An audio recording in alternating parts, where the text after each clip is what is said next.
આ લેક્ચરની અંદર કેટલીક ઇન્ફોર્મેશન એવી છે જે તમારે છેવટે ગોખીને પણ તૈયાર કરવી પડશે. કેટલીક બાબતો સમજીને તમારે તૈયાર કરવાની છે, બરાબર. નાના કેટલાક સરસ ટોપિક છે. આપણે હવે પ્રોપર પાર્ટ સ્ટાર્ટ કરીએ છીએ અહીંયા સમૂહ 13. પહેલાં આપણે સમૂહ 13ની વાત કરીએ, પછી સમૂહ 14ના સભ્યો લઈશું. સમૂહ 13 જે છે એ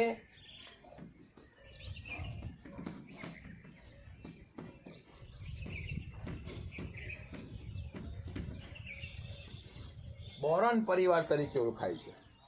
પરિવાર તો ખરો ને ભાઈ, કારણ કે ઘણા બધા સભ્યો બોરોન સમૂહમાં આવેલા છે.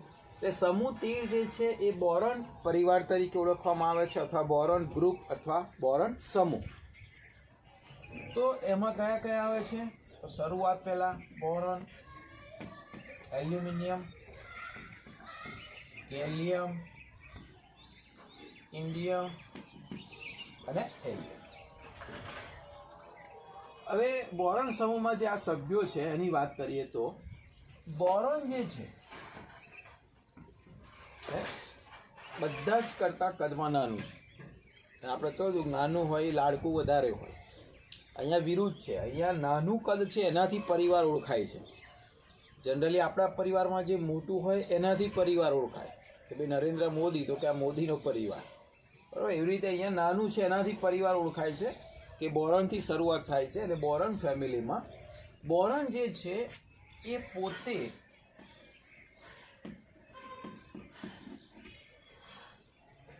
અધાતુ, પણ એક શબ્દ વાપરેલો છે વિશિષ્ટ અધાતુ.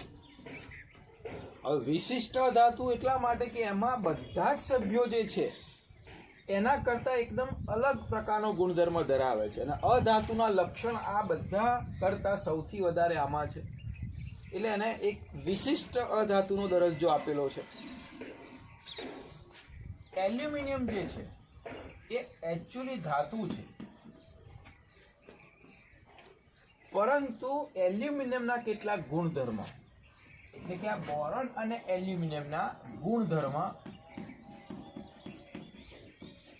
સાથે સામ્યતા ધરાવે. એટલે આ બંનેને આપણે થોડાક અલગ કરી શકીએ. આ અધાતુ છે, એલ્યુમિનિયમ ધાતુ છે, આના ગુણધર્મ ધાતુ, પરંતુ એલ્યુમિનિયમના કેટલાક રાસાયણિક ગુણધર્મ એ આને મળતા આવે છે, બોરોનને. ભલે અધાતુ છે, એ બંને વધારે ફાવતું હશે, એક ફેમિલીના નજીક છે, બંનેના કદ પણ એ બહુ ઝાઝો તફાવત નથી આ બધાની સાપેક્ષ. એટલે આ બંનેને તમે અલગ કરી શકો કે આ અધાતુ છે, આ ધાતુ છે, પણ આના ગુણધર્મ લગભગ કેટલાક સામ્યતા ધરાવે છે. આ ત્રણની વાત કરીએ તો આ બધામાં માત્ર ધાત્વિક લક્ષણ જ જોવા મળે છે. એટલે પ્યોર રીતે આ ત્રણ ધાતુ છે. આ ધાતુ છે પણ એના કેટલાક ગુણધર્મ અધાતુ, એટલે કે બોરોન સાથે મેચ થાય છે, અધાતુના નહીં, પણ રાસાયણિક ગુણધર્મ બોરોન સાથે મેચ થાય છે. એટલે આ બંનેની પેર અને આ ત્રણની પેર આપણે થોડીક અલગ કરીએ.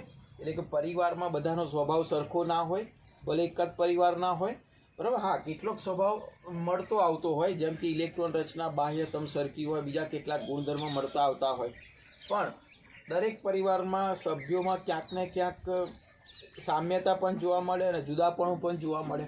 તો એવું જ અહીંયા છે, આ બંનેને વધારે મેચ થાય છે અને આ ત્રણને વધારે મેચ થાય છે. હવે વાત કરીએ બેઝિક માહિતી કે ભાઈ બોરોનની વાત કરીએ અત્યારે, તો બોરોન જે છે ને એ આ ત્રણ ખનિજોમાંથી મળે છે. ઓર્થોબોરિક, આ ત્રણના સૂત્ર 5 કે 10 વખત લખીને તૈયાર કરવાના છે, કારણ કે મારે આગલા ટોપિકમાં એમની ખાસ જરૂર પડવાની છે. H3BO3 જેનું નામ છે ઓર્થોબોરિક એસિડ. Na2B4O7, Na2B4O7, 10H2O તો બોરેક્સની ખનિજ છે આખી. Na2B4O7 સેમ સૂત્ર, પણ 4H2O તો કર્નાઇટ. તો આ ત્રણમાં જો બોરોન છે, એ બોરોન જે અધાતુ છે એ ડાયરેક્ટ સીધી મળતી નથી, પરંતુ ઓર્થોબોરિક એસિડ, બોરેક્સ અથવા કર્નાઇટ નામની ખનિજોમાંથી એને પ્રાપ્ત કરવામાં આવે છે, બરાબર. આ ત્રણ સૂત્ર સાથે યાદ રાખજો, પછી આપણે શીખવાના છે આગળ. પૃથ્વીના પોપડાની વાત કરીએ તો દળ, પૃથ્વીના પોપડાનું જે દળ છે એ દળના 0.0001% બોરોન મળે છે. એ આંકડાકીય માહિતી છે એ પણ યાદ રાખીશું. પૃથ્વીના પોપડામાં દળથી 0.0001% બોરોન મળે છે. બોરોન જે છે એના બે સમસ્થાનિકો છે, એક 10B 11B. 10 11 યાદ રહી જશે. અહીંયા જે બોરોન છે 10B એ 19% મળે છે, જ્યારે 11B નો સમસ્થાનિક છે 81% મળે છે. એટલે બે પ્રકારના સમસ્થાનિક છે બોરોનના, એક 19% મળે છે, એક 81% મળે છે. 10B 19% અને 11B 81%. બીજું, પૃથ્વીના પોપડામાં બીજા તત્વની વાત કરીએ હવે, કારણ કે બીજું તત્વ કયું છે? એલ્યુમિનિયમ. તો એલ્યુમિનિયમ જે છે એ પણ એકલું ક્યારે નથી મળતું. તો એલ્યુમિનિયમની બે ખનિજો જે છે, એકનું નામ બોક્સાઇટ અને એકનું નામ ક્રાયોલાઇટ. આનું સૂત્ર બુકમાં છે, તૈયાર કરી દેજો. બોક્સાઇટ અને ક્રાયોલાઇટ નામની ખનિજમાંથી આપણને એલ્યુમિનિયમ મળે છે. હવે પૃથ્વીના પોપડામાં સૌથી વધારે કોણ કયા ક્રમમાં મળે છે તો એ પણ યાદ રાખીશું. સૌથી વધારે પૃથ્વીના પોપડાની અંદર ઓક્સિજન મળે છે 45.5%, પ્રથમ નંબર. હવે તમને એવું થાય કે ઓક્સિજન એટલે આપણે શ્વાસમાં લઈએ છીએ એ ઓક્સિજન? હા, ઓક્સિજન એક ખરો, પણ ઓક્સાઇડ સ્વરૂપે ખનિજોમાં હોય છે. આ હવાવાળો ઓક્સિજન નહીં. પૃથ્વીના પોપડાની વાત કરીએ છીએ અહીંયા. જેમ કે રેતી, તો રેતી તમે જો રણ પ્રદેશ છે, પથ્થરો જે છે દરિયાની અંદર છે, દરિયા કિનારે છે, આપણા ગામમાં માટી અથવા તો શહેરની અંદર જ્યાં પણ હોય ત્યાં માટી હશે, બરાબર. તો એ રેતી જે છે, રેતીનું સૂત્ર SiO2, તો O અંદર આવે છે. જો આ બધા સૂત્રમાં જો O3 O7 O7, તો આ બધા ઓક્સિજનની જ વાત છે. ક્રાયોલાઇટમાં પણ ઓક્સિજન, બોક્સાઇટમાં પણ ઓક્સિજન છે. ક્રાયોલાઇટમાં નથી, સોરી, બોક્સાઇટમાં ઓક્સિજન છે Al2O3. તો આ બધા જે ઓક્સિજનવાળા છે, કેલ્શિયમ કાર્બોનેટ છે, મેગ્નેશિયમ કાર્બોનેટ છે, એમાં જે O આવે છે ને એ ઓક્સિજનની વાત છે. અહીંયા જે સંયોજનની અંદર છે એ ઓક્સિજન કેટલા પ્રમાણમાં મળે? 45.5%, સૌથી પ્રથમ, પહેલો નંબર એનો. બીજા નંબરમાં સિલિકોન, જે રેતીનો ઘટક છે SiO2, બરાબર. એટલે સિલિકોન છે, કેટલી બધી રેતી, કેટલા બધા રણ પ્રદેશના પથ્થરો છે, એનું 27.7%. ત્રીજા નંબરમાં એલ્યુમિનિયમ, એટલે બહુ જ ઘણી બધી જથ્થામાં એલ્યુમિનિયમ મળે છે, 8.31%, ત્રીજો નંબર. અને ત્રણને તમારે લાંબા સમય સુધી યાદ રાખવું હોય તો બે રીતે યાદ રાખી શકો. તોતડું બોલો તો યાદ રહે O શિયાળ. શિયાળને આપણે બોલવાનું શિયાળ, O શિયાળ, O શિયાળ. અને બીજી રીતે યાદ રાખવું હોય તો લાંબો સમય યાદ રહેશે કે ભાઈ પહેલો નંબર પાસ થતો હોય એને કશું નહીં કહેવાનું, એટલે 0, એટલે O. પ્રથમ નંબર આવતું હોય ઇટ્સ ઓકે, એને કશું કહેવાની જરૂર નથી. બીજો નંબર આવતો હોય એને થોડી ખામી હોય એટલે એને SI એટલે શીખવાડો. બીજા નંબરવાળાને શીખવાડવું પડે. પહેલા નંબરવાળાને કશું નહીં, 0, કશું નહીં કરવાનું. બીજા નંબરવાળાને શીખવાડવાનું, અને ત્રીજા નંબરવાળો હોય પાલવાનું, ટીપો જ પડે એને કે ત્રીજો નંબર આવે એટલે ખામી છે એનામાં, એને ઓછું આવડે છે એટલે એને આલીને શીખવાડવાનું. એટલે પહેલા નંબરને કશું નહીં શિક્ષા, બીજા નંબરને શીખવાડવાનું, ત્રીજા નંબરને હાલવાનું. આ રીતે પણ તમે યાદ રાખી શકશો. તો આપણે સ્ટાર્ટ કરીએ છીએ બોરોન પરિવાર. હવે પ્રોપરલી ગુણધર્મ, એની ત્રિજ્યા અને એની ઘનતા અને એની વિદ્યુત ઋણતા અને આનીકરણ એન્થાલ્પી સ્ટેપ બાય સ્ટેપ તમને સમજાવતો જાઉં. કારણ કે પહેલા બીજા સમૂહ જેવો સીધો રસ્તો નથી, આ સાપ જેવો રસ્તો થાય છે, એટલે આપણે ડિટેલમાં એ સમજવું પડશે.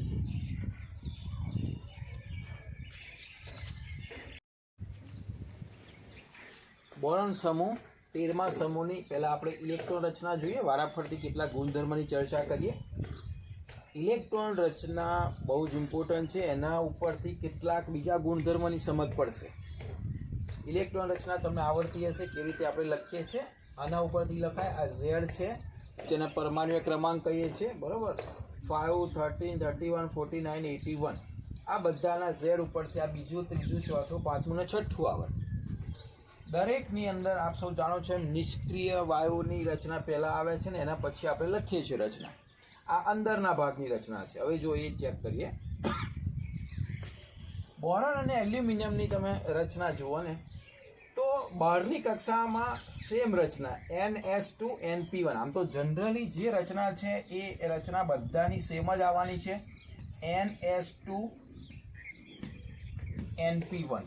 તો આ બાહ્ય રચના એકદમ સરખી છે એટલે તો એ જે તે સમૂહમાં છે, પણ અંદરની રચનામાં ક્યાંક ઉથલ પાથલ જોવા મળે છે. કેવી રીતે? અંતર્ભાગની અંદર દરેકની અંદર તમે જુઓ તો પહેલામાં પહેલું ઉમદા વાયુની રચના આવે છે. એ તો આવશે બધા ઉમદા વાયુની રચના. પણ પછીનો જે ભાગ છે ને, પછીનો ભાગ, આ ભાગ, અંદરના ભાગમાં બધું જ આવે, ઉમદા વાયુ પ્લસ આ ભાગ. હવે આ બેને બાદ કરતા બાકીના તમે જુઓ તો આ બંનેમાં પાછી ડીની એન્ટ્રી પડે છે. જો આ એકલામાં એફની એન્ટ્રી પડે છે. એટલે અહીંયા ઉમદા વાયુ સિવાય ડી ને ડી એના ઇલેક્ટ્રોનનો સમાવેશ. એટલે અંદરના ભાગમાં ડી કક્ષક અહીંયા નથી, અહીંયા ડી કક્ષક અંદરના ભાગમાં આવે છે. એટલે ગુણધર્મમાં કેટલાક પરિવર્તનો જોવા મળશે. કેટલીક અણધારી બાબતો તમને લાગશે કે કેમ આવું થાય છે, અનિયમિતતા જોવા મળશે, કારણ કે આ ડી કક્ષક છે. અહીંયા પણ એ પ્રોબ્લેમ થવાનો, કારણ કે ડી ઉપરાંત પાછી એફ કક્ષક છે. એટલે ઇલેક્ટ્રોન રચનાની અંદર આ બંને મેળ ખાવી છે. આ બંનેમાં ડી કક્ષક છે અને આ જે છે એમાં એફ અને ડી બંને છે. એટલે પીએલમાં ઉમદા વાયુ પણ છે, એફ પણ છે, ડી પણ છે. આ બંનેમાં ઉમદા વાયુ ઉપરાંત ડી કક્ષક છે. આ બંનેમાં માત્ર અંતરના ભાગમાં ઉમદા વાયુ છે, ડી કક્ષક નથી. બરાબર? ઇલેક્ટ્રોન રચના પણ તમને આવડવી જોઈએ, કોઈક વખત પૂછી શકે તો એ તો આવડશે, આપણે શીખી ગયા છે બીજા ચેપ્ટરમાં. ઇલેક્ટ્રોન રચના ઉપર આધારિત બીજા બે બાબતની ચર્ચા કરીએ. બીજા નંબરનો ગુણધર્મ છે પરમાણ્વીય ત્રિજ્યા. જનરલી તમે શું શીખ્યા? આવર્ત કોષ્ટકમાં તમે એવું શીખ્યા કે સાહેબ તમે તો એવું શીખવાડ્યું કે ઉપરથી નીચે જાઓ એટલે કદ વધે જ જાય, પરંતુ બધે એવું નથી. દરેક જગ્યાએ ક્યાંકનો ક્યાંક અપવાદ હોય છે. એક અપવાદ અહીંયા છે. ખરેખર શું થવું જોઈએ કે નવી નવી કક્ષા ઉમેરાતી જાય. તમારા મનમાં એવો કોન્સેપ્ટ છે કે ઉપરથી નીચે જાઓ તો નવી નવી કક્ષા ઉમેરાતી જાય એટલે કદ વધતું જાય. અહીંયા એવું થતું નથી. જો આ બરોબર છે, ચલો નવી કક્ષા ઉમેરી એટલે બી કરતાં એલ મોટો છે, પણ ખરેખર એલ કરતાં જે મોટા હોવા જોઈએ એની જગ્યાએ એલ મોટા છે જી એ કરતાં. અહીંયા પિકોમીટરમાં છે, અહીંયા 143, આની 85 છે, આની 143 છે, આની 135 ઘટી. ત્રિજ્યા ઘટી એટલે એ પરમાણુ સંકોચાયો. પછી ક્રમમાં છે કોઈ, ચલો જી એ પછી આયન મોટા ને આયન કરતાં, પણ આ બધાની ત્રિજ્યાઓમાં બહુ ઝાઝો ફરક નથી. તમારા ટેબલમાં આપી છે પિકોમીટરમાં, અહીંથી બહુ મોટો ફરક છે. અહીંયા 85 પિકોમીટરથી કૂદકો મારી સીધી 143, પછી આના કરતાં આ ઓછી. પછી તમે જુઓ ને તો બહુ ઝાઝો ફરક નથી. લગભગ એવું લાગે કે હા થોડુંક ઘણું કદ વધે છે, પણ આ કેમ ગડબડ થઈ? અહીંયા શું ગડબડ થઈ? આનું કારણ ક્યાં ગડબડ થઈ એ સમજાવો. એલ્યુમિનિયમ ને ગેલિયમની વાત કરીએ તો એલ્યુમિનિયમમાં કયા આવર્ત ઉપર? ત્રીજા આવર્ત ઉપર. એટલે 1, 2 અને 3. અહીંયા ચોથા નંબરમાં ગેલિયમની વાત કરીએ તો 1, 1, 2, 3, 4. હવે જો શું પ્રોબ્લેમ થાય છે. અહીંયા ઇલેક્ટ્રોન રચનામાં કોઈ જગ્યાએ ડી કક્ષક અંદર છે નહીં, કારણ કે અંદર ઇલેક્ટ્રોન નથી. ડી કક્ષક છે પણ ઇલેક્ટ્રોન ક્યાં છે? કારણ કે કક્ષક સ્ક્રીનિંગ અસર નથી કરતી, કક્ષકમાં રહેલા ઇલેક્ટ્રોન સ્ક્રીનિંગ અસર કરે છે. કોઈને પાડોશની અંદર અથવા સોસાયટીમાં કોઈ ઘર નડતું નથી કોઈને, પણ ઘરમાં રહેલા સભ્યોના પ્રોબ્લેમો હોય છે. એવી રીતે અહીંયા એ પોતાની કક્ષક છે ડી, અંદર ખાલી કક્ષક છે તો એ તો ક્યાં નડવાની છે એને, અંદર ઇલેક્ટ્રોન નથી. એટલે અહીંના જે ઇલેક્ટ્રોન છે આ બહારની કક્ષામાં કેટલા ઇલેક્ટ્રોન છે? અહીંયા 3s અને 3p ના, એટલે અહીંયા કુલ 3 ઇલેક્ટ્રોન હશે આજુબાજુ બહારની કક્ષામાં. એટલે આખી કક્ષા નવી ઉમેરે એટલે આના કરતાં આનું કદ વધારે જશે, બરોબર? તો એ જે કદ છે એ એના કરતાં વધારે છે, 143. આ એલ્યુમિનિયમની વાત કરી છે. હવે અહીંયા શું પ્રોબ્લેમ થાય? આનું કદ કેમ ઘટ્યું? હવે અહીંયા 4s 4p માં એમાં પણ અહીંયા 3 ઇલેક્ટ્રોન છે, 1, 2 અને 3. પરંતુ અહીંયા એન્ટ્રી પડી ગઈ આ ભાઈ 3d ની એન્ટ્રી પડી ગઈ, અને એમાં પાછા 10 ઇલેક્ટ્રોન છે. એ 10 ઇલેક્ટ્રોન છે એટલે અહીંયા 3d એટલે આ જગ્યાએ, અહીંયા આ જગ્યાએ 3d ની એન્ટ્રી પડી ગઈ. હવે 3D ની એન્ટ્રી પડી ગઈ, એમાં 10 ઇલેક્ટ્રોન છે અને 3D જે છે 3D ના ઇલેક્ટ્રોન કેટલા 10, એની સ્ક્રીનિંગ અસર હશે.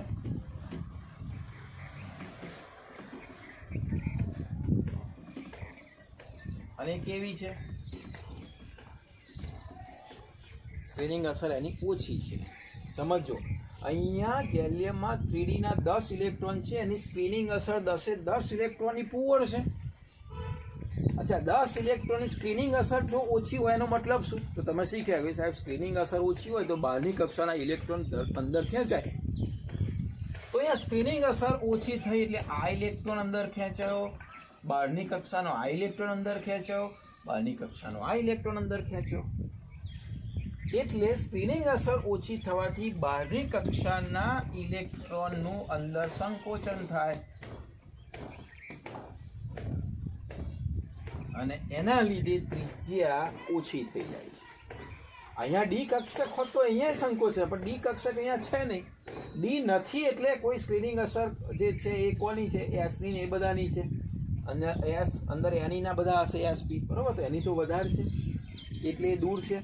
અહીંયા ડી કક્ષકના લીધે સ્ક્રીનિંગ અસર ઓછી થાય છે. સ્ક્રીનિંગ અસર ઓછી થાય એટલે પેલું આકર્ષણ વધે, અને આકર્ષણ વધે એટલે એ સંકોચાય છે.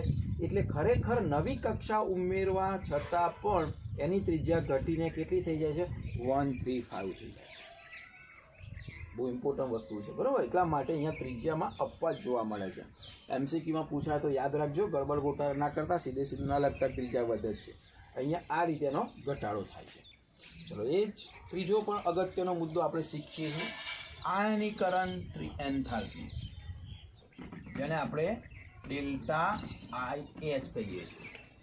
એઝ યુઝ્યુઅલ ડેલ્ટા IH1 કરતાં ડેલ્ટા IH2 વધારે જ હોય, એના કરતાં પણ ડેલ્ટા IH3નું મૂલ્ય વધારે હોય. આપણે અહીંયા પ્રથમ આયનીકરણ એન્થાલ્પીની વાત કરીએ, માત્ર પહેલો એક ઇલેક્ટ્રોન દૂર કરવાનો. જો અહીંયા તો તમે નિયમ વલણ તો જો, પહેલા બીજા સમૂહ બિચારા સાદા સીધા સરળ હતા કે ભાઈ ઘટે ને વધે તો વધે. હવે 13માં એવું નથી. અહીંયા જો પહેલા આયનીકરણ એન્થાલ્પી જે છે સીધી વસ્તુ છે, કદ ઉપર આધારિત રાખતી હોય છે. આપણે સ્ટાર્ટિંગમાં એવું શીખ્યા. તો અહીંયા બોરોન કરતાં એલ્યુમિનિયમની ઓછી છે. કેમ? કારણ કે કદ વધ્યું ને, જો કદ વધે છે, ઇલેક્ટ્રોન દૂર છે, ઇલેક્ટ્રોન દૂર છે એટલે ઉર્જા ઓછી જોઈએ, બરોબર છે. ચલો આ પહેલું ક્લિયર. અહીંયા જુઓ જોઈએ એલ કરતાં જીએ નહીં વધી, એ પણ ક્લિયર. કેમ? તો કે આના કરતાં આનું કદ નાનું છે, કદ નાનું છે એટલે ઇલેક્ટ્રોન ખેંચેલા છે, સ્ક્રીનિંગ અસર ઓછી છે, ઇલેક્ટ્રોન ખેંચેલા છે એટલે આના કરતાં આની ઉર્જા વધારે જોઈએ, તો એ પણ બરોબર છે.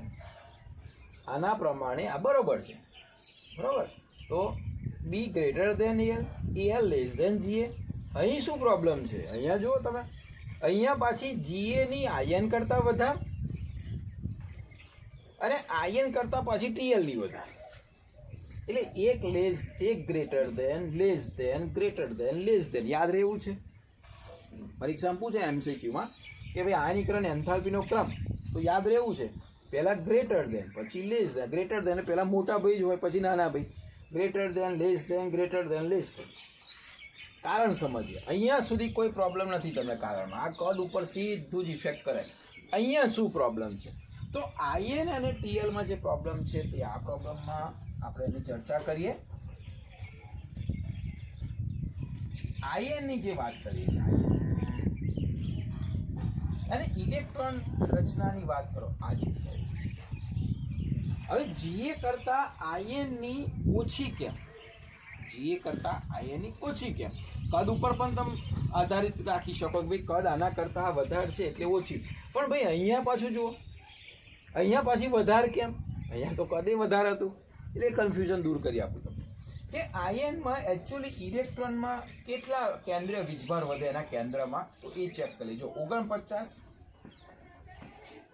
માઇનસ 31 ઇઝ ઇક્વલ ટુ 9 માંથી 1 જાય 8, 4 માંથી 3 જાય એટલે 1. આ 18 ઇલેક્ટ્રોન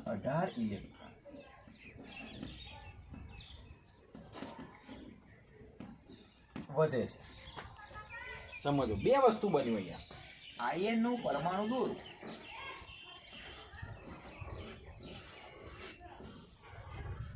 તો આ જગ્યાએ પ્લસ પ્લસ પ્લસ પ્લસ એવું બે વસ્તુ થયું. અહીંયા આ ઇલેક્ટ્રોન ઉમેર્યા, કેટલા? 18 પ્લસ થયા, 18 ઇલેક્ટ્રોન વધ્યા. એટલે કે કેન્દ્રીય વીજભાર વધ્યો. આકર્ષણ, ઇલેક્ટ્રોનને આકર્ષણ કરવા કેન્દ્રીય વીજભાર વધ્યો. સામે સ્ક્રીનિંગ અસરમાં શું થયું? તો સ્ક્રીનિંગ અસરની અંદર અહીંયા જો આમાં 3D તો ખરી જ, પાછા 4D આવી, એટલે ઇલેક્ટ્રોન અહીંયા આગળ વધી ગયો. સામે સ્ક્રીનિંગ અસર,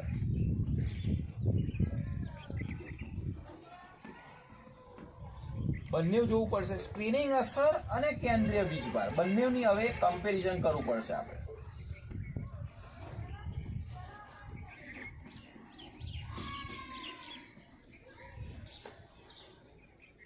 ફરીથી જોઈએ, અહીંયા જીએ જે છે એની ઇલેક્ટ્રોન આયનીકરણ એન્થાલ્પી છે આયન કરતા કેવી છે, આપણે આની ચર્ચા કરીએ છીએ કે અહીંયા ઓછી કેમ છે, જીએ ની વધારે કેમ છે.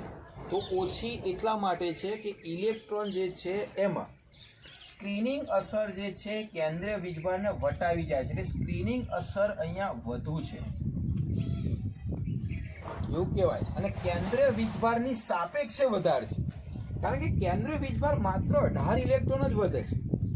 સામે અહીંયા 3D ને 4D ના 10 ને 10 20 ઇલેક્ટ્રોનની સ્ક્રીનિંગ અસર છે, એટલે આની સાપેક્ષે અહીંયા સ્ક્રીનિંગ અસર વધુ હોય છે કેન્દ્રીય વીજભારની સાપેક્ષે. એટલે એવું કહેવાય કે સ્ક્રીનિંગ અસર વધુ છે એટલે કેન્દ્રીય વીજભારને વટાવી જાય છે, એની પાર થઈ જાય છે. વટાવી જવું એટલે એને પાર કરી દે છે.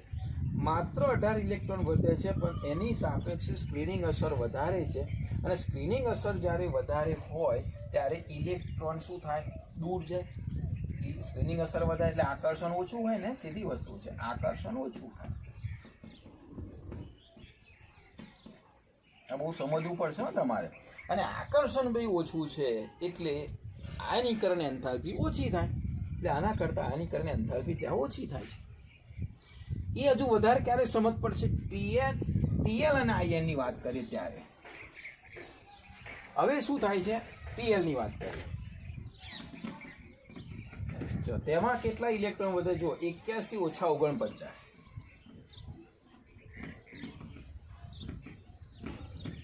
10 ને 11 માંથી 9 એટલે 2, 8 ની ઉપર 7 માંથી 4 જાય એટલે 3, 32 ઇલેક્ટ્રોન વધે. તમે જોજો અહીંયા ખાલી 18 વધે, ત્યાં 32 ઇલેક્ટ્રોન વધે. એટલે અહીંયા 32 પ્લસ ઇલેક્ટ્રોન નહીં, સોરી આપણે ભૂલ કરી ને. હા, એટલે ઇલેક્ટ્રોન વધે એટલે અંદર કેન્દ્ર પણ વધે ને, બરોબર છે. ઇલેક્ટ્રોન વધે એટલે અંદર પ્લસ એટલા પણ વધ્યા. એટલે આપણે ઇલેક્ટ્રોનની જોડે જોડે એ પણ લખીએ કે પ્લસ એટલે કે કેન્દ્રીય વીજભાર વધે.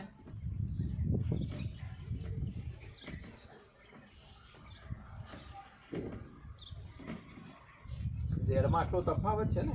આ ઇલેક્ટ્રોન એટલે કે કેન્દ્રીય વીજભાર પણ વિચારવાનું છે. અંદર પ્લસ વધે, 12 ઇલેક્ટ્રોન વધે, અંદર પ્લસ વીજભાર વધે. તો અહીંયા 32 કેન્દ્રીય વીજભાર વધે છે. ઘણો બધો કહેવાય, એટલા પ્લસ વધી ગયા. હવે 32 કેન્દ્રીય વીજભાર વધ્યા. સામે તમે એવું કહેશો કે સાહેબ સ્ક્રીનિંગ અસર પણ વધે જ છે ને, અહીંયા 4F ની 5D બંનેની એન્ટ્રી પડે છે. એટલે અહીંયા પણ સ્ક્રીનિંગ અસર નો ડાઉટ આના કરતાં વધે છે. એટલે કેન્દ્રીય વીજભાર વધે છે, જે એટલો વધે છે જે પોતે સ્ક્રીનિંગ અસર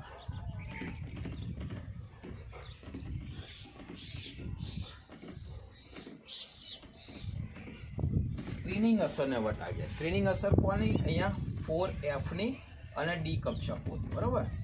એટલે કે F અને D ની સ્ક્રીનિંગ અસર વધે છે, નો ડાઉટ. પણ કેન્દ્રીય વીજભાર એટલો બધો વધી જાય છે કે કેન્દ્રીય વીજભાર પેલા સ્ક્રીનિંગ અસર કરતા પણ વધે છે. એટલે પેલા ઇલેક્ટ્રોનને ખેંચે, કારણ કે બે વિરુદ્ધ છે. કેન્દ્રમાં પ્લસ વધે એ એને ખેંચે છે, તો સ્ક્રીનિંગ અસર વધે છે, બરોબર. તો શું કરે છે? આકર્ષણ એને ઘટાડે છે. વિરુદ્ધ થયું ને. કેન્દ્રીય એને ખેંચે, સ્ક્રીનિંગ અસર આકર્ષણ ઘટાડે. તો બેમાંથી એક વસ્તુ છે. અહીંયા શું થયું? સ્ક્રીનિંગ અસર વધારે હતી, કેન્દ્રીય વીજભારને વટાવી ગઈ, એટલે આકર્ષણ ઓછું થયું, આયનીકરણ એન્થાલ્પી ઓછી થઈ. અહીંયા શું થયું? કેન્દ્રીય વીજભાર આખો 32 વધ્યો, સ્ક્રીનિંગ અસર એ વધી, પણ સ્ક્રીનિંગ અસર કરતાં કેન્દ્રીય વીજભાર વધ્યો એટલે એને ઇલેક્ટ્રોનને પોતે ખેંચી રાખ્યો, અને ખેંચી રાખ્યો એટલે આયનીકરણ એન્થાલ્પી પાછી વધી, આયન કરતાં ત્યાં વધી. બરાબર, એટલે આ બાબત થોડીક સમજવાની છે, ધ્યાન રાખજો. એન્ટ્રન્સ એક્ઝામમાં ખાસ આવા પ્રશ્નો પૂછાશે લોજિકવાળા, કે ભાઈ કે કારણ પણ પૂછી શકે, તો તમારે કારણ એવું યાદ રાખવાનું છે કે ભાઈ કેન્દ્રીય વીજભારની સાપેક્ષે સ્ક્રીનિંગ અસર ઓછી છે, એ સ્ક્રીનિંગ અસરને વટાવી જાય છે કેન્દ્રીય વીજભાર, આખો 32 વધે છે એટલે ઇલેક્ટ્રોન ખેંચી જાય છે, એટલે અહીંયા આયનીકરણ એન્થાલ્પી વધે છે.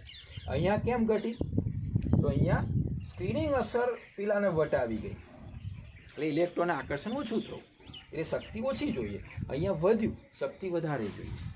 બરાબર, આશા રાખું બુકમાં આટલું ડિટેલમાં આપેલું નથી, બરાબર, પણ મેં તમને કારણ સમજાવેલું છે. અને બહુ જ નાના MCQ ગમે ત્યાંથી પૂછાય, એટલે સહેજ પણ લાપરવાહી નથી કરવાની, કે કદાચ ઘણી વખત એવું થાય બહુ મહેનત કરીને છેલ્લે 1-2% મહેનત બાકી રહી જાય ને ત્યાં પેપર એમાંથી જ નીકળતું હોય, એટલે સહેજ પણ કચાશ રાખવાની નથી. બરાબર, એક પોઈન્ટ તૈયાર કરવાનો છે. તો આ 3 ગુણધર્મ હતા બોરોન સમૂહ.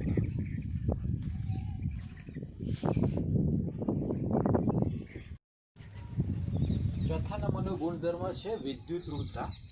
વિદ્યુત ઋણતાની અંદર એઝ ઇટ ઇઝ આપણે જો જેમ નીચે જઈએ છીએ તેમ વિદ્યુત ઋણતા ઘટતી જાય છે, પરંતુ અહીંયા થોડુંક અપવાદ એટલા માટે છે કે અહીંયા બોરોનની વાત કરીએ ને તો એલ્યુમિનિયમ કરતાં વિદ્યુત ઋણતા વધારે છે. કદ ઉપર આધારિત છે, કદ નાનું છે એ સમજી શકો છો, પરંતુ અહીંયાથી તમે જુઓ ને તો 1.5, 1.6, 1.7, 1.8 ફરી પાછી વિદ્યુત ઋણતા વધે છે. કારણ અનિયમિત કદનું વલણ છે, એ આપણે શીખ્યા ને કે કદમાં અનિયમિત વલણ થતું જાય છે, એટલે અહીંયા ઇલેક્ટ્રોનને આકર્ષણ અપાકર્ષણના એવા અનિયમિત વલણને કારણે વિદ્યુત ઋણતા આવી જોવા મળે છે.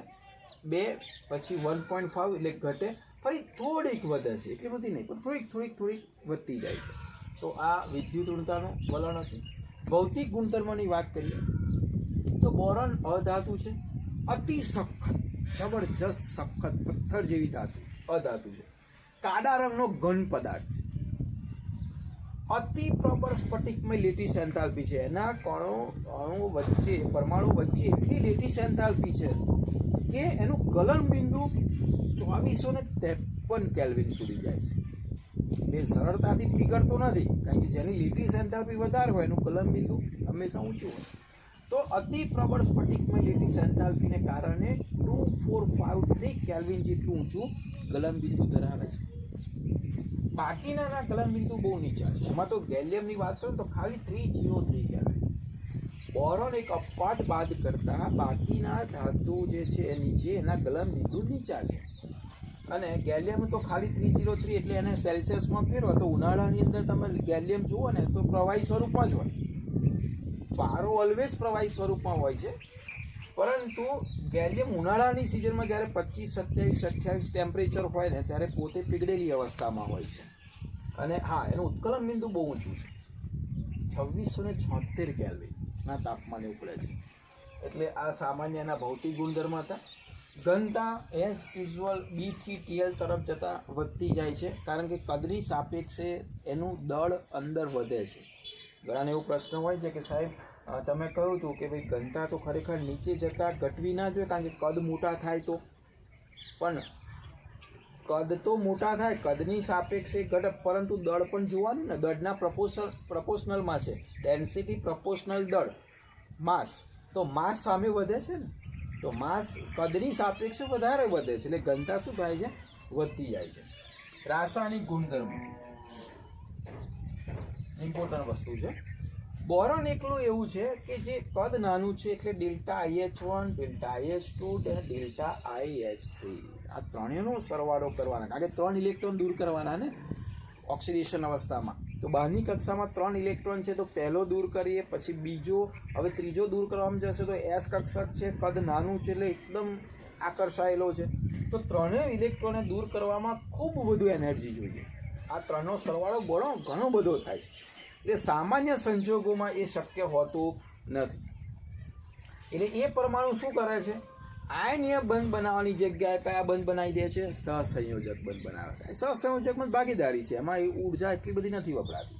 એટલે અહીંયા આ ત્રણનો સરવાળો ઘણો ઊંચો છે એટલે સહસંયોજક બંધ બનાવે છે કોણ? બોરોન.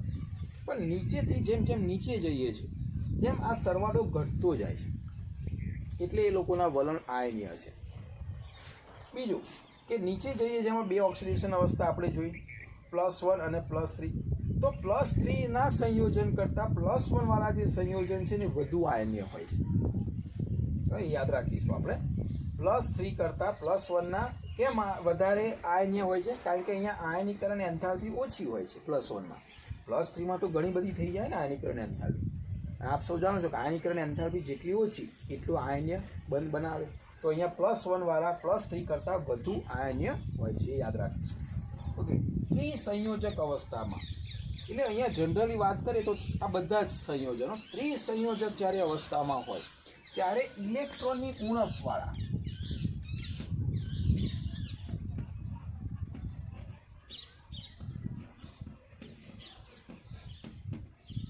સંયોજનો હોય છે. અને એ ઇલેક્ટ્રોનની ઉણપવાળા સંયોજનો શું કરશે? ઇલેક્ટ્રોન ક્યાંકથી મળશે ને તો મેળવીને સ્થાયી બનાવવાનું વલણ ધરાવે. એક ઉદાહરણ લઈએ કે ભાઈ ચલો અહીંયા લઈએ બી, Cl Cl Cl ત્રિસંયોજક, બરાબર, અવસ્થા ત્રિસંયોજક, 3 જોડેલા છે કારણ કે વેલેન્સી એની 3 જ છે. તો અહીંયા 3 સાથે જોડેલા હોય એટલે આપ સૌ જાણો છો કે 3 હોય એટલે જે સંકરણ છે એના આધારે એનો આકાર જે છે કેવો થાય? સમતલ્ય.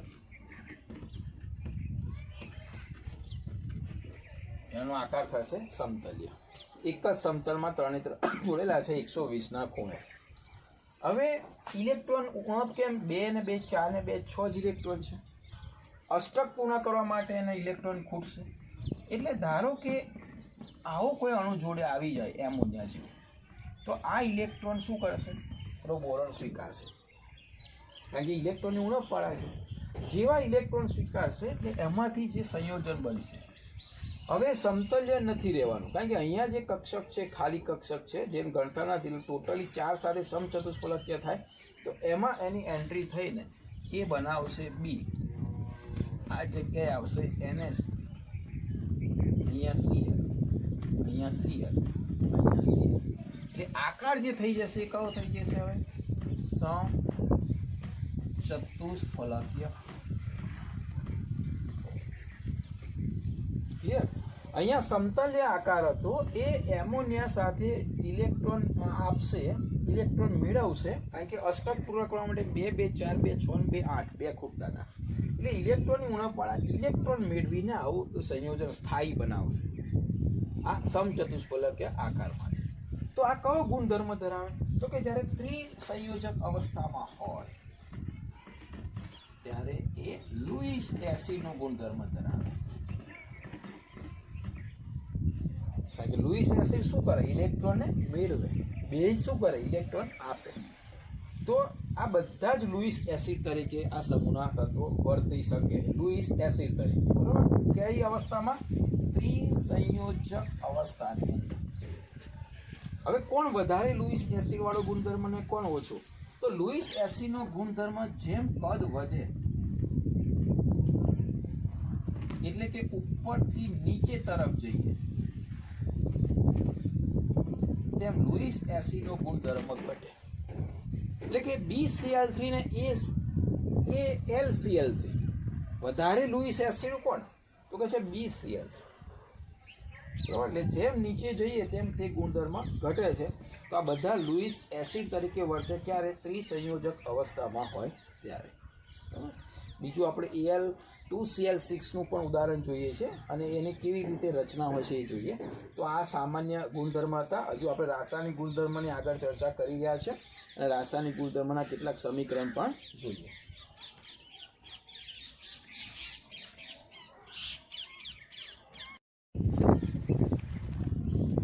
AlCl3 જે છે જેને આપણે ત્રિસંયોજક અવસ્થા પણ કહી શકીએ, પરંતુ એ ઇલેક્ટ્રોનની ઉણપને કારણે પોતે સ્થાયી નથી.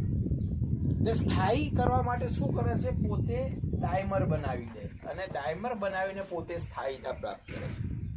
ડાયમર એટલે 2 અણુ એકબીજા સાથે જોઈન થાય એટલે અષ્ટક પૂર્ણ થઈ જાય. 2 2 4 2 6 2 8 2 2 4. તો વચ્ચે આ રીતે AlAl ડાયમંડ, અહીંયા Cl, આ જગ્યાએ Cl, અહીંયા પણ Cl, અહીંયા Cl, અહીંયા Cl, અહીંયા Cl. આ રીતે પોતે ડાયમર બનાવી દે છે. અને આ તમારે માપ યાદ રાખવાના હોય છે, ઘણી વખત પૂછાય છે પરીક્ષામાં. તો ફરીથી આ AlCl3 આ એક થયો જો AlCl3, તો બીજો AlCl3, એવું એકબીજા પેલા અબંધકારક ઇલેક્ટ્રોનને કારણે એકબીજા સાથે ડાયમર બનાવી જાય છે. કારણ કે ઇલેક્ટ્રોન આને ખૂટે છે, આની જોડે વધારે, આને ખૂટે, આને વધારે. ક્લિયર? 206 પિકોમીટર અંતર આ બધામાં, ચારે ચારનું 206 206. આ ચાર છે 221 પિકોમીટર અંતર. આ ખૂણો જે છે અને આ ખૂણો 79 અંદરનો, આ બે સામસામે 101 ડિગ્રી, અને આ બે ખૂણા છે 118 ડિગ્રી. તો આ રીતનો ડાયમર બનાવે જેનો આકાર સમચતુષ્ફલકીય હોય છે, કારણ કે ચાર છે. ત્રિસંયોજક અવસ્થામાં મોટા ભાગના સંયોજનો સહસંયોજક હોય છે અને પાણીમાં પોતે કેટલાક જળ વિભાજન પામે છે. જેમ કે ઉદાહરણ લઈએ MCl છે, આ લગભગ બોરોનની વાત છે. બોરોન જે ક્લોરાઇડ છે, ટ્રાયક્લોરાઇડ, એ પાણી સાથે જળ વિભાજન પામીને MOH4- બનાવે છે.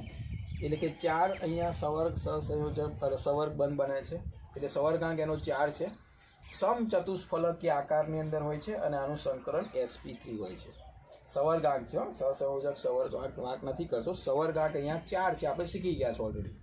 જ્યારે AlCl3 જે છે એ પાણી સાથે એસિડિક જો માધ્યમમાં પ્રક્રિયા કરવામાં આવે, આ એસિડિક માધ્યમની વાત છે.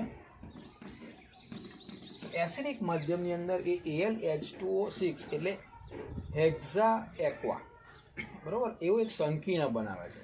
અને એને એ વખત એનું જે સંકરણ છે sp3D2 થાય છે, બરોબર. તો આ સંકીર્ણ બનાવે છે. એલ્યુમિનિયમ કેમ 6 સુધી, સવર્ગાંક કેમ 6? કારણ કે ડી કક્ષક હોય છે, એટલે પાણીના અણુઓના ઇલેક્ટ્રોન ત્યાં ગોઠવાઈ શકે છે. એટલે આ રીતે એક સંકીર્ણ બનાવે જેનું સંકરણ છે sp3D2. જ્યારે અહીંયા સમચતુષ્ફલકીય આકારમાં છે એટલે એનું સંકલન બને છે sp3. એટલે કે બોરોન જે છે એ સમચતુષ્ફલકીય આકારમાં બનાવે છે, બાકીના બધાનો સવર્ગાંક 4 કરતાં વધારે હોય છે અને આવા સંકીર્ણ બનાવે છે. તો અહીંયા જે વાત હતી એ ત્રિસંયોજક અવસ્થામાં જ્યારે હોય ત્યારની વાત હતી. હવે આપણે રાસાયણિક ગુણધર્મ વારાફરતી કેટલાકના જોઈએ.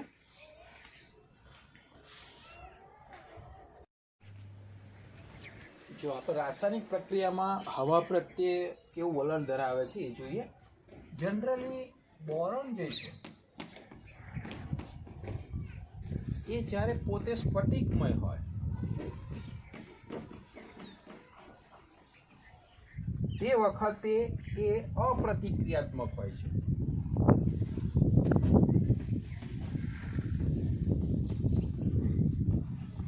એટલે જનરલી હવા સાથે પ્રક્રિયા કરતું નથી, એને સળગાવી શકાતું નથી, દહન કરી શકાતું નથી.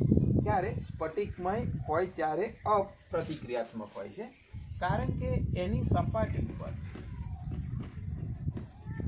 એ પોતે ઓક્સાઇડનું પડ બનાવે છે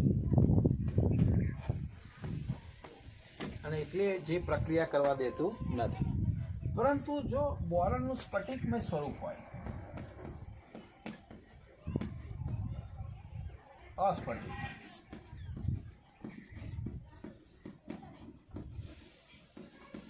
અને એલ્યુમિનિયમ, આ બંનેની હવામાં પ્રક્રિયા કરીએ તો બંનેના ઓક્સાઇડ મળે છે, બરાબર. તો કેવી રીતે સમજાય તો ધારો કે આપણે ઈ એટલે કે એલિમેન્ટ્સ એવું સમજીએ આપણે, એલ્યુમિનિયમ કે બોરોન કોઈ પણ હોઈ શકે, એ પોતે સોલિડ છે,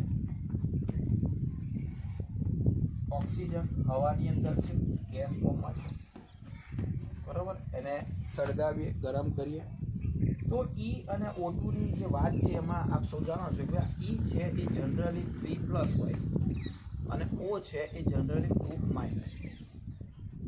પણ ઓક્સાઇડ જે બને કઈ રીતે બનશે, E2O3, એટલે ઓક્સાઇડ બનશે E2O3. આ રીતે બેલેન્સ કરીશું તો ઈ કેટલા જોઈશું, 2 જોઈશું, બરાબર. અને ઓક્સિજન જે છે એ હવે ટોટલી આપણે રચના કરીએ તો બેલેન્સ કરવા જાઓ તમે તો અહીંયા 2 લખ્યા, અહીંયા 2 થઈ ગયા, પણ ઓક્સિજન માટે અહીંયા તમારે બેકી સંખ્યામાં રૂપાંતર કરીશું, એટલે કે 3 દુ 6. તો જેવા અહીંયા 3 દુ 6 લખ્યા તો અહીંયા 3 લખવા પડશે, તો પાછા ઈ કેટલા થયા? 4 થયા, એટલે ઈ પાછા કેટલા લખવા પડશે? 4. એટલે કે બોરોન અથવા એલ્યુમિનિયમ હવામાં એને દહન કરીએ તો એનો ઓક્સાઇડ બનાવે છે. એવી રીતે ઊંચા તાપમાને જો એને દહન કરવામાં આવે તો નાઇટ્રોજન સાથે પણ એ પોતે અહીંયા ખૂબ ઊંચું તાપમાન લેવું પડે છે, કારણ કે નાઇટ્રોજન સાથે પ્રક્રિયા કરવાની છે, તો એના નાઇટ્રાઇડ બનાવે છે. હવે નાઇટ્રાઇડ કેવી રીતે બને? તો E3+ છે અને આ 3- છે. તો 3+ અને 3- એનો મતલબ એવો થયો કે બંનેની વેલેન્સી જતી રહે, એટલે અહીંયા En બને. પરંતુ N2 છે એટલે અહીંયા આગળ 2 આવશે અને એટલા માટે અહીંયા 2 આવશે. એટલે કે ઓક્સાઇડ અને નાઇટ્રાઇડ બોરોન અસ્ફટિકમય સ્વરૂપમાં, સ્ફટિકમય હોય ત્યારે તો અપ્રતિક્રિયાત્મક છે, પણ અસ્ફટિકમય હોય અથવા તો એલ્યુમિનિયમ છે એની જ્યારે પ્રક્રિયા કરીએ તો આ રીતે આપણને ઓક્સાઇડ અને નાઇટ્રાઇડ બનાવે છે.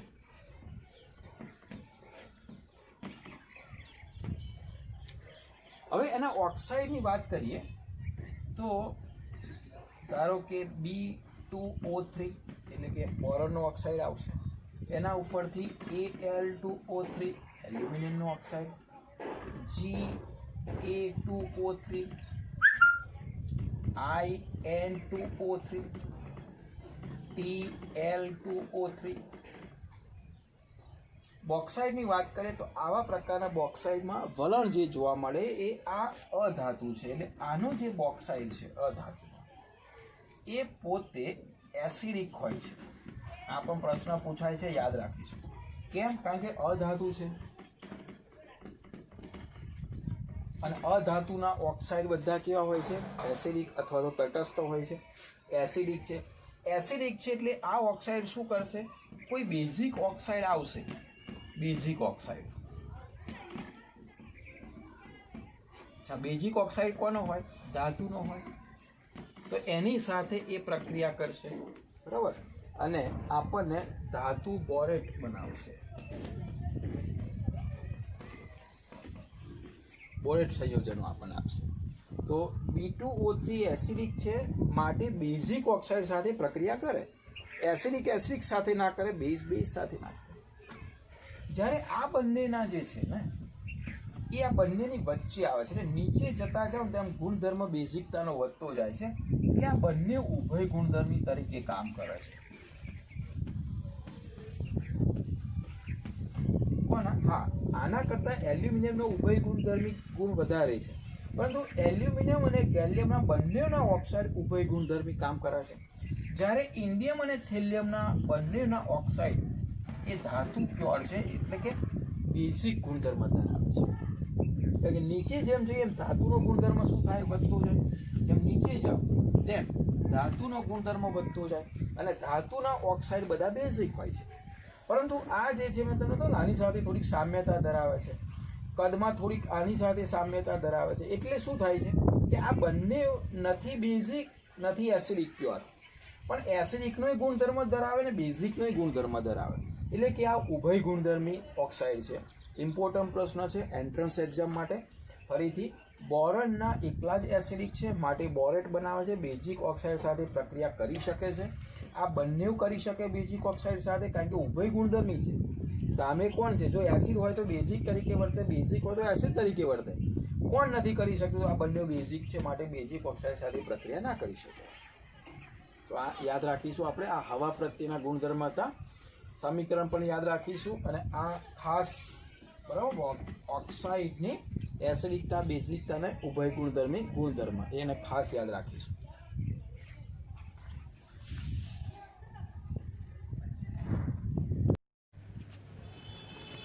બીજા નંબરનો રાસાયણિક ગુણધર્મ એસિડ અને આલ્કલી, એટલે કે એસિડ અને બેઝના સંયોજનો પ્રત્યે શું વલણ છે.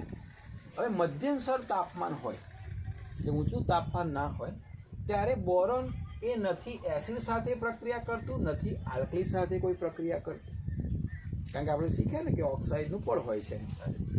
પરંતુ એલ્યુમિનિયમ જે છે એ એસિડ સાથે પ્રક્રિયા કરે છે અને આલ્કલી જલીય આલ્કલીમાં ઓગળે પણ છે. જલીય આલ્કલીમાં તમે એલ્યુમિનિયમના ટુકડા નાખો તો ઓગળે છે, એસિડમાં પણ એલ્યુમિનિયમ નાખો એટલે ઓગળે છે. અહીંયા આપણે બંનેની પ્રક્રિયા લીધેલી છે, બંનેના ઉદાહરણ લીધા છે. રાસાયણિક સમીકરણ બહુ જ ઇમ્પોર્ટન્ટ છે એન્ટ્રન્સ માટે, એટલે તમે ખાસ એને તૈયાર કરીશું. અહીંયા એલ્યુમિનિયમ એસિડ સાથે પ્રક્રિયા કરે છે, HCl સાથે પ્રક્રિયા કરે છે, ટ્વાઇસ Al અને 6HCl. તો અહીંયા આપણે જે ડાયમર શીખ્યા ને Al2Cl6, આપણે હમણાં ડાયમરની આકૃતિ દોરી એ પ્રમાણે, તો અહીંયા Al2 અને Cl6, તો Al2Cl6 સંયોજન બનાવે છે. પ્લસ ધાતુ એસિડ સાથે આપ સૌ જાણો છો કયો વાયુ આપે છે? હાઇડ્રોજન વાયુ આપે છે, અને અહીંયા હાઇડ્રોજન વાયુ મુક્ત કરે છે. એ ખાસ યાદ રાખીશું આપણે કે ધાતુ જે છે એ એસિડ સાથે હાઇડ્રોજન વાયુ મુક્ત કરે છે, એટલે એલ્યુમિનિયમનું એ ધાતુનું એક લક્ષણ પણ બતાડે છે. અને એલ્યુમિનિયમ ઉભય ગુણધર્મ ધરાવે છે, બે સાથે પણ પ્રક્રિયા કરે છે. ફરીથી એસિડ સાથે હાઇડ્રોજન વાયુ મુક્ત કરે છે અને ડાયમર બનાવે છે Al2Cl6. બેલેન્સ કરશો એટલે સમીકરણ ખ્યાલ આવી જશે. આ બહુ જ ઇમ્પોર્ટન્ટ પોઈન્ટ. પણ બધા એસિડમાં HNO3 સાથે પાછું પ્રક્રિયા નથી કરતું. કેમ? કારણ કે અહીંયા O નથી. જો જ્યારે અહીંયા ઓક્સિજન છે એટલે HNO3માં જેવું એલ્યુમિનિયમ પ્રક્રિયા કરવા જાય છે તો તરત ઓક્સિજન સાથે પ્રક્રિયા કરીને ઓક્સાઇડનું પડ બનાવી દે છે. એટલે HNO3 એલ્યુમિનિયમની સપાટી ઉપર શું બનાવે છે? ઓક્સાઇડનું પડ બનાવે છે. અને આ ઓક્સાઇડનું પડ જે છે એનું એક રક્ષાત્મક કવચ થાય છે, અને એ રક્ષણાત્મક કવચ થઈ જાય પછી પેલા એસિડને અંદર ટચ કરવા દેતું નથી, એટલે અંદર એસિડ સાથે કોઈ પ્રક્રિયા કરતું નથી. ફરીથી HNO3 સાથે પ્રક્રિયા નથી કરતું એનું કારણ શું છે કે HNO3માં રહેલો જે ઓક્સિજન છે એલ્યુમિનિયમ સપાટી પર શું કરી દે છે? ઓક્સાઇડનું પડ બનાવી દે છે. એટલે બધા એસિડ સાથે નથી પ્રક્રિયા કરતું, બરોબર? તો HCl સાથે એ હાઇડ્રોજન વાયુ મુક્ત કરે છે. આલ્કલી, આ આલ્કલી છે, એની સાથે એક સંકીર્ણ બનાવે છે, એટલે એલ્યુમિનિયમ, સોડિયમ હાઇડ્રોક્સાઇડ અને પાણી સાથે, એટલે જલીય આલ્કલી. આ જલીય આલ્કલી છે, પાણી સાથે ઓગળે છે અને ઓગળીને હાઇડ્રોજન વાયુ તો મુક્ત કરે જ છે. એટલે આ પણ પ્રશ્ન પૂછે કે એસિડ અને આલ્કલી સાથે કયો વાયુ મુક્ત કરે છે? બંનેમાં મુક્ત કરે છે કે કોઈ એકમાં મુક્ત કરે છે? તો એ યાદ રાખીશું. આપણે એક આવું સંકીર્ણ સંયોજન બનાવે છે, ટ્વાઇસ Na એ પ્લસ અને AlOH4, AlOH જે છે આમાંથી પણ લે છે, આમાંથી પણ લે છે, અને એવી રીતે AlOH4 માઇનસ બનાવે, પ્લસ માઇનસ, એટલે એક આખું સંકીર્ણ બની જાય જેનું નામ છે સોડિયમ 4, એટલે કે ટેટ્રા હાઇડ્રોક્સો OH, હાઇડ્રોક્સો એલ્યુમિનેટ 3. અહીંયા ઓક્સિડેશન આ કેનો ગણશો તો 3 આવશે. તો આનું નામ છે સોડિયમ ટેટ્રા હાઇડ્રોક્સો એલ્યુમિનેટ. આવો એક સંકીર્ણ બનાવે છે કોની સાથે? સોડિયમ હાઇડ્રોક્સાઇડ સાથે, આલ્કલી સાથે. એટલે કે એલ્યુમિનિયમ ઉભય ગુણધર્મી છે, એસિડ સાથે પણ પ્રક્રિયા કરે છે, બેઝ સાથે પણ પ્રક્રિયા કરે છે. તો એ તમે યાદ રાખશો. બીજું છેલ્લી અમારે રાસાયણિક પ્રક્રિયાની વાત કરીએ તો હેલોજન પ્રત્યે. હેલાઇડ બનાવે હેલોજન પ્રત્યે. અહીંયા કોઈ પણ બોરોન, એલ્યુમિનિયમ, ગેલિયમ લઈ લો. અહીંયા ક્લોરીન, બ્રોમિન, આયોડિન, બરોબર? તો એની સાથે એક સીધી વસ્તુ છે BCl3, BF3, પછી AlCl3, AlF3, આવા સંયોજનો બનાવે જે હેલાઇડ સંયોજનો તરીકે ઓળખાય છે. પરંતુ આમાં જે યાદ રાખવાનું છે, આ એક વખત એન્ટ્રન્સમાં આ પ્રશ્ન પૂછાઈ ગયો છે. એ પ્રશ્ન એવો હતો, પહેલાં તો આમાં એક અપવાદ એવું છે કે TLI3 સિવાય, એટલે કે એક હેલાઇડ એ બનાવતું નથી, અને હેલાઇડનું નામ છે TLI3. આ કેમ નહીં બનાવતું? તો સીધી વસ્તુ કારણ એ છે કે TLI3 નથી બનાવતું પણ TLI બનાવી શકે. કારણ કે અહીંયા PLની જે ઓક્સિડેશન અવસ્થા છે ને, એ ઓક્સિડેશન અવસ્થા +1 છે, કોના કરતાં? +3 કરતાં. એટલે સ્થાયી ઓક્સિડેશન અવસ્થા +1 છે, એટલે સ્થાયી સંયોજન આ બનાવી શકતું નથી. એટલે એક આઈ જોઈન થઈ શકે, 3 આઈ જોઈન થઈ શકતા નથી. અને ઘણી એક પ્રશ્ન જે પૂછેલો છે એમાં એવું પૂછેલું છે કે ભાઈ હેલાઇડ કયા સ્થાયી છે ને કયા નથી TL માટે, કે TLના કયા હેલાઇડ? તો TLના +1 સાથેના હેલાઇડ સ્થાયી હોય, Pl ના +3 સાથેના હેલાઇડ સ્થાયી હોતા નથી. આ જ વાત કરીએ +3 સાથે કેમ નથી? કારણ કે ઓક્સિડેશન અવસ્થા હેલિયમની કઈ છે? +1 છે, એટલે એ સ્થાયી છે અને આ સ્થાયી નથી. બરાબર? તો આટલા હતા એ રાસાયણિક ગુણધર્મ હતા. સમીકરણ 3, 4, 5, 7 વખત લખીને તૈયાર કરજો. હજુ કહું છું, ગમે ત્યાંથી પ્રશ્ન પૂછે, 4 માર્ક્સનો પ્રશ્ન એન્ટ્રન્સમાં છે, એટલે સેટ પણ રિસ્ક લેવાય નહીં. બરાબર? એક માર્ક્સ માટે સીટો ક્યાંની ક્યાં પહોંચી જાય છે. એટલે દરેક વસ્તુ જેને પરફેક્ટ મહેનત કરવી છે અને એક પણ બાબત ટેક્સ્ટબુકની અને બોર્ડની છોડવાની નથી.